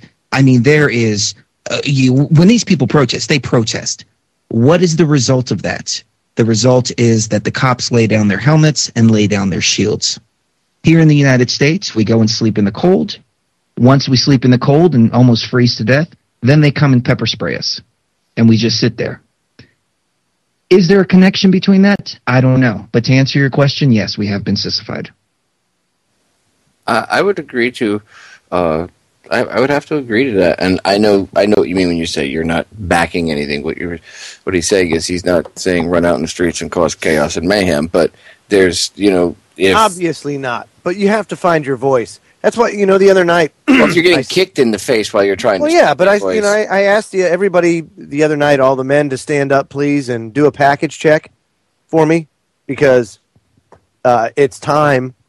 If you don't feel anything down there, go to your doctor, get some testosterone or something, do something because I feel like we're kind of at a precipice where if it gets much worse, it may not be recoverable. And well, this political correctness crap is a big problem. Yeah, it's huge. It's a big problem because everybody's afraid to hurt her. I don't want to hurt anybody's feelings. Hey, you know what? Guess what? In life, people's feelings get hurt. And if your kids don't get taught that now, they're going to be hanging themselves and not be able to cope with things when they're older. Oh, wait a minute. We already have those problems going on because people can't handle things. Okay?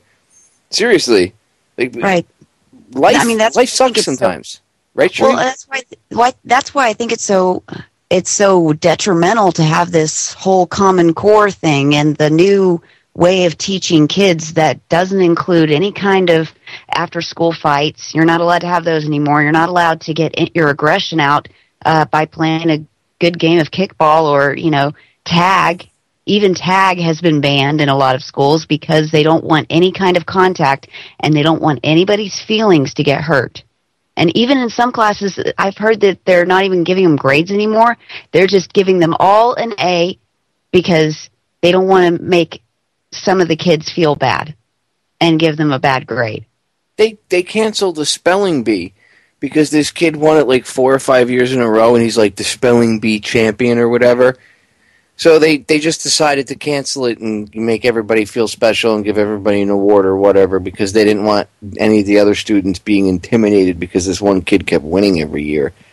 That's disgusting. And this happens all over the place. Well, compare that to the kids over in China. They'll commit suicide if they fail a test. Yeah. They're really hardcore about their work. Did you hear about this latest suicide? A girl was shopping, and she outshopped her husband so bad that he jumped off the 7th floor of the shopping mall so he wouldn't have to go into another store. Wait, did he jump off the thing, or did he shoot himself in the head? But my wife told me some guy killed himself while Christmas shopping with his wife. He couldn't take it anymore. Was it? Let me ask you a question. Was this for real, or was this from one of those parody websites that sometimes people get stung by? Is this for the real deal? This is the real deal. It really did happen. So some dude just I can't take it anymore. F Christmas and these ornaments. He just leaped to his death. Well, it turns out he had a lot of anxiety about spending money, and he didn't want to spend that much money, and she, I guess, drove him to the brink of suicide over it. Well, I think, I could understand. I could understand that, I haven't been at a shopping mall in a very long time, but I'll tell you what. I could understand why, if you have a wife that's really into that crap, how you'd want to blow your brains out. Yeah, absolutely. Blowing brains out, jumping off the thing, whatever. But, dude, really? You take yourself out of, this experience we call life, Like you had to work all those years to get to where you are now, to have the knowledge and the the understanding of things you are now, and you're going to throw all of that away because your wife went shopping too much. Well, that's crazy. You know, man. Like nothing for nothing. I don't usually push pharmaceuticals. There's probably a little deeper than that, though. Well, maybe the guy needs to go smoke a I tube. hope so, but I'm sure it's not. all he ended up doing was costing her more money because now she's going to pay for a funeral. Yeah. Well, no, he's going to give her more money to go shopping with because now she's going to get money from cash in on that life insurance, baby. Yep. Ka-ching. And I'm sure she can she'll probably she'll get an attorney that'll sue the mall for, you lured me into shopping too much, which caused my husband to kill himself. Yeah. The railings weren't high enough. Yeah. It probably won't be that elaborate. It'll probably just be that, they should have had a fence up so that people can't jump.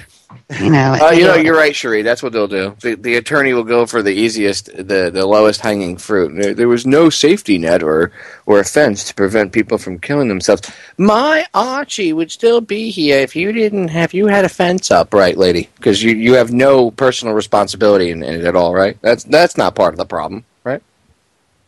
Well, I mean, speaking of which, did you hear about that girl that killed her husband? I mean, they had been married, 2 weeks? On the honeymoon? Them off a cliff. Yeah. Yeah. That's crazy. Apparently, was she Mormon? I think she was Mormon. I didn't know that Mormons rolled like that. I thought they were more about love, peace, and harmony. Yeah, usually they are, but this is a very immature young woman, and she just didn't feel like being married after about 2 weeks. So. Wow. Apparently she wanted the party and stuff and all the attention, but she didn't really want the responsibilities, which I've actually seen that a lot in a lot of these young brides, these girls that, they push them because they see in TV or whatnot. These girls get married at 21, 22. Maybe they see a friend getting married at 21, 22, and they want to get married at that age. That's honestly, I think it's a little too young because, maybe back in the day it was acceptable because people go, oh, well, it was back in 100 years ago. Well, back 100 years ago, people also were a lot more intelligent at that age. They matured quicker. Exactly. And they're not as mature and they're not ready for that stuff at that age right now. I'm sorry, but they've been retarded back. They have, at 21, girls, a majority of them, not all of them.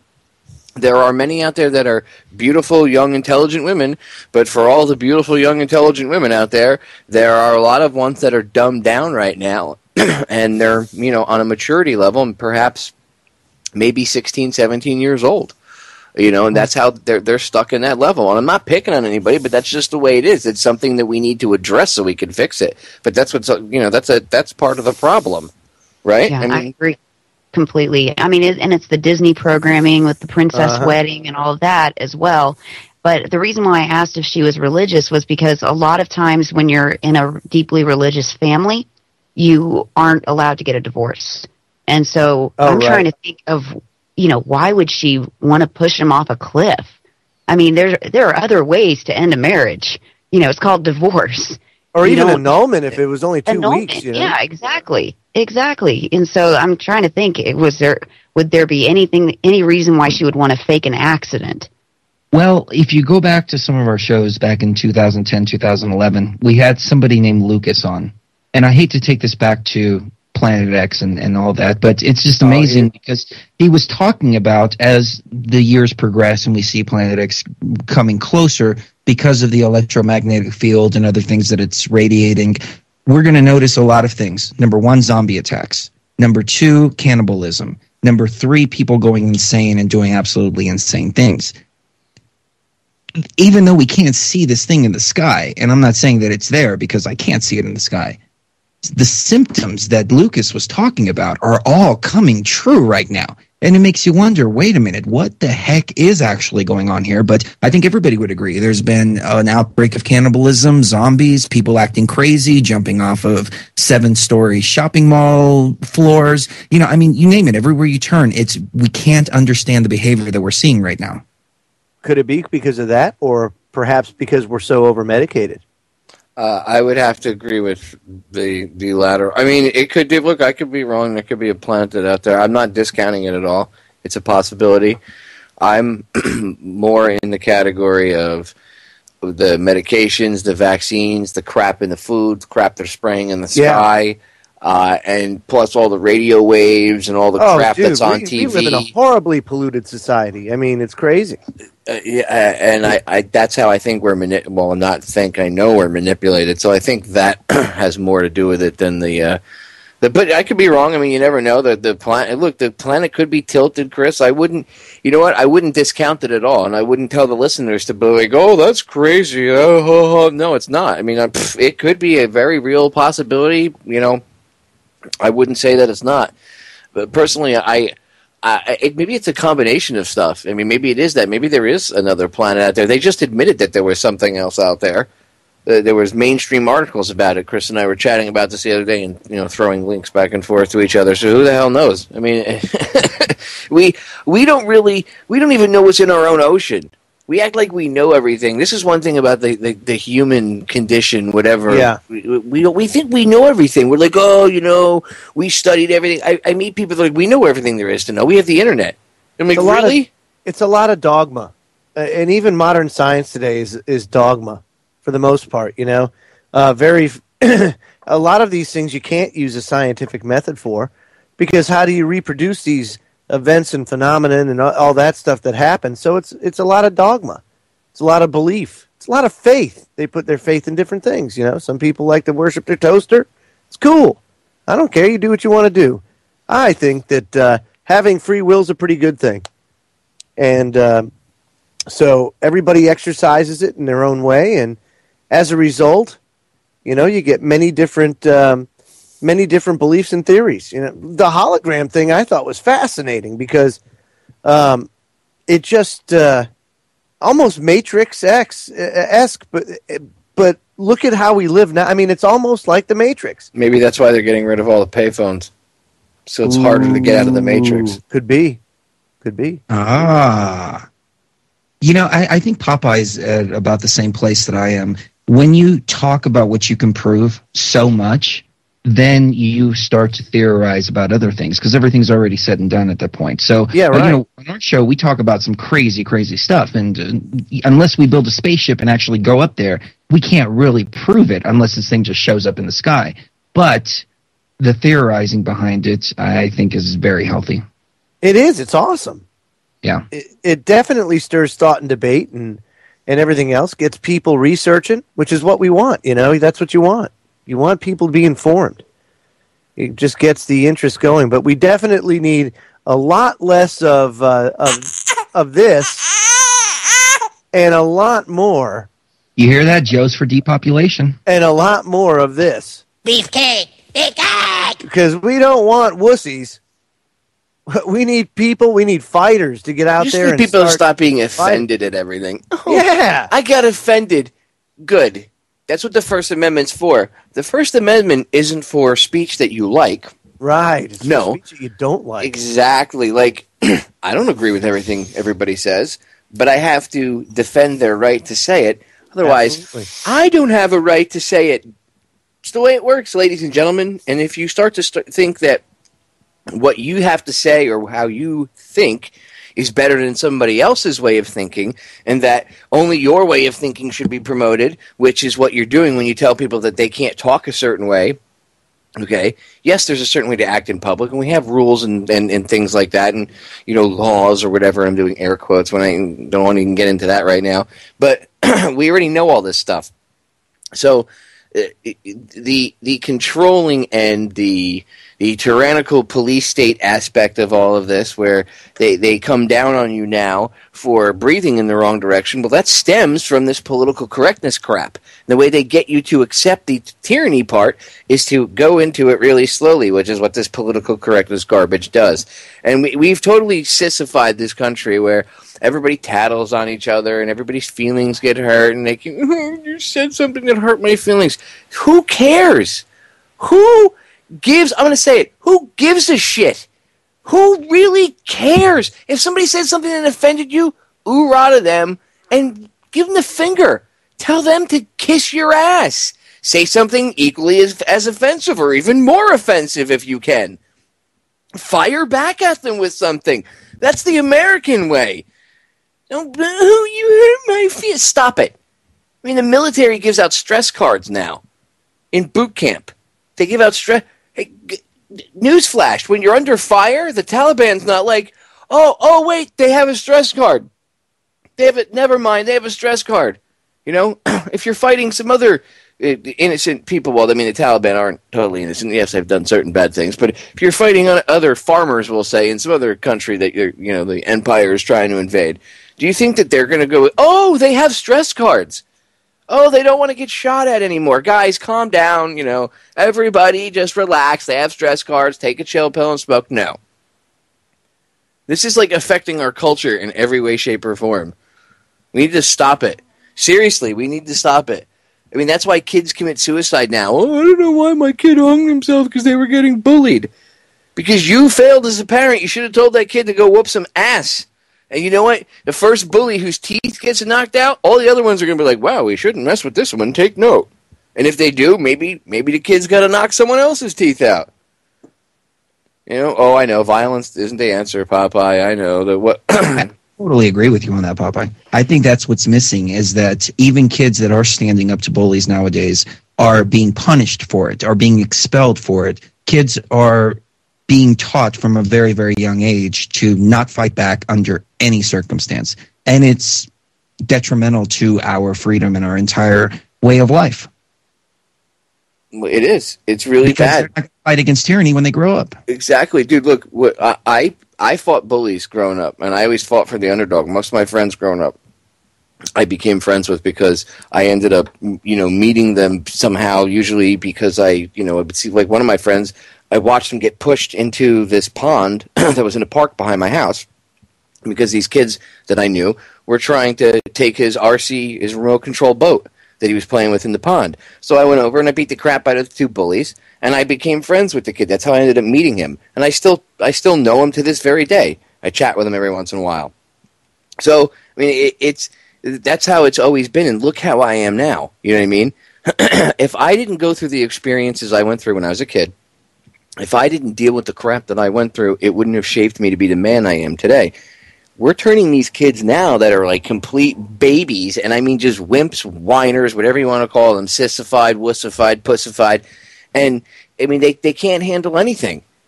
I'm saying, go to the store. I'm telling you, go to the store and watch what happens if something doesn't ring up. They stare at the register and drool. I mean, how hard is that job to do? If something doesn't scan up, didn't they train you how to do? When I was a kid and we had to work when I worked at the grocery store, you can usually try to cancel it out and rescan it, or that didn't work. You get the front end manager or whatever. I mean, how hard is that to understand? And they stand there and they drool, or they freak out and they have like an anxiety attack, and they got to pop a pill or something. I mean, this is what we're training these kids to be. Look at the police officers. A lot of these cops that overreact. Some of them are older. A lot of them are younger. Well, where do if you only have a certain type of people in the pool you're fishing from, do you not think that makes for bad officers, right? Don't you think that leads to even more conditions where they might be more apt to do certain things or be willing to just follow orders? I'm just saying. But anyway, I digress. Can I interject for just a moment? On that note, most of these police chiefs come back after some kind of horrific event and say the officer was following standard procedure. What does that tell everybody out there when you have a cop beating up on somebody who's handcuffed or shooting somebody in the back and the chief says that was standard operating procedure? That tells me that standard operating procedure has changed and it's no longer what we think it is. Good point. Very good point. They do, and some of it is just them standing up, but I think a lot of it has to do with that, because you're right, Chris. They don't, serve and protect is off most of the cop cars now, and they say if they are serving and protecting, it's certainly not the general public. That's for damn sure. The Supreme Court ruled that they have no obligation to protect you. Right. Well, that's why. I mean, there's some places where the sheriffs will tell you should go out and get a gun and protect yourself, because we can't. They openly admit it. So look at Hurricane Katrina. Look what happened with the police department in New Orleans in the aftermath, and how they all abandoned. A lot of them abandoned their posts and ended up. A lot of them were doing the looting and doing the bad things themselves. So, just saying, they're not. They're human too. I'll leave it at that. And with that, guys, and Sheree, the queen of Truth Frequency Radio. We are out of time. Thank you all for hanging out with me tonight and chilling and doing this epic radio broadcast. And ladies and gentlemen, again, if you have a few spare bucks, you want to show some love, throw it over to Truth Frequency. Give them some love. You don't have to, but if you do, you got a few bucks, throw it their way. Chris and Sheree do a hell of a job giving us this platform. Thank you, guys. Thank you, everybody, for hanging out. We love you all. Catch you all live again next week. We're out of here.